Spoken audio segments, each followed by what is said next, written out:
Mike. As Mike's alluded to, we now know that the Harlow Labour Party cancelled their meeting. I was shown an email that said that the meeting was cancelled because of, and I quote, time capacity constraints.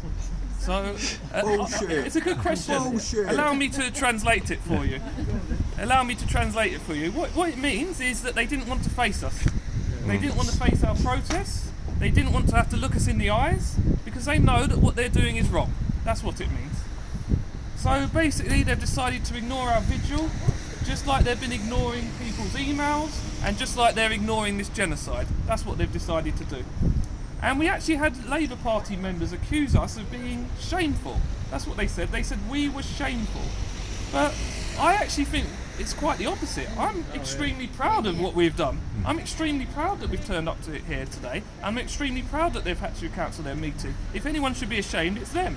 Yeah. Because we're sending a clear message today to those who would put their careers and their positions above doing the right thing. No more business as usual. That's what we're saying today. No more business as usual.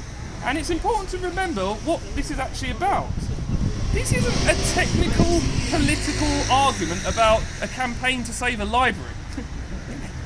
This is a genocide in which 20,000 people being killed, including nearly 10,000 children. Yeah. And these children, they matter. They do. have lives, they have stories. Children like Dunia Abu Musan, 13 years old. She had her parents and her brothers killed and her leg was amputated.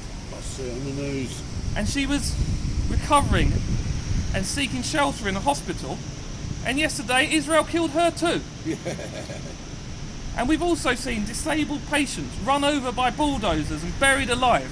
That's what's going on now. And I want to say this. There is a word that since this has started, I'm no longer prepared to hear. And that word is background. Because we hear this, don't we? Oh, we're doing some really big work in the background for Palestine. We're raising hell in the background for Palestine. Well, we have to say this loud and clear. The children of Gaza are being murdered in the foreground. Yeah.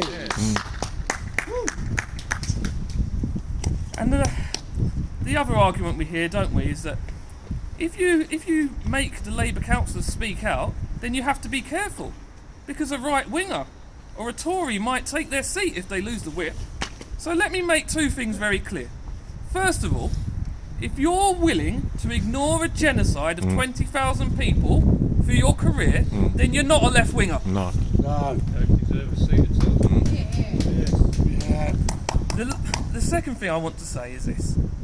If you're saying that the Labour Party is a place in which speaking out against a genocide would get you evicted, then it's not the place that anyone should be. No.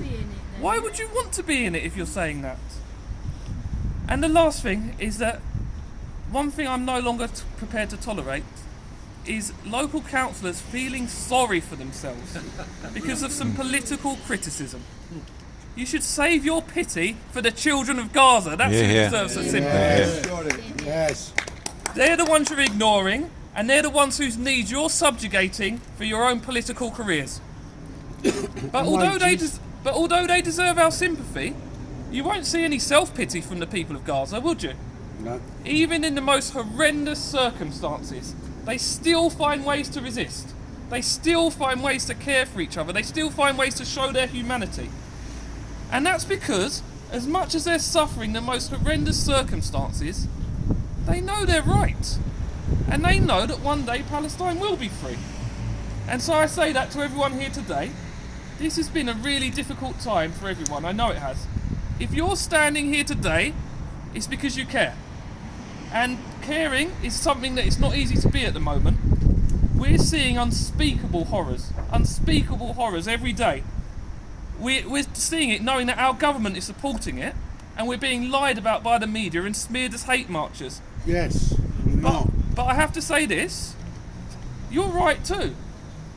And one day Palestine is going to be free. And you're going to be able to say that you were on the right side of history. And you're going to be able to look the children of Gaza in the eye and tell them that you did everything you could. It's not us I feel sorry for. It's the people in the Labour Party who have to look at the children of Gaza and say, I'm so sorry But the Bush Fair Council election was on and I didn't want to risk it. That's who I feel sorry for. So be proud of yourselves today. As we see by them cancelling the meeting, they're noticing you're making a difference, and please God don't stop. Please God don't stop. Because as shown by the cowardice of the Labour councillors, if we don't do it, who will? So thank you. Hey.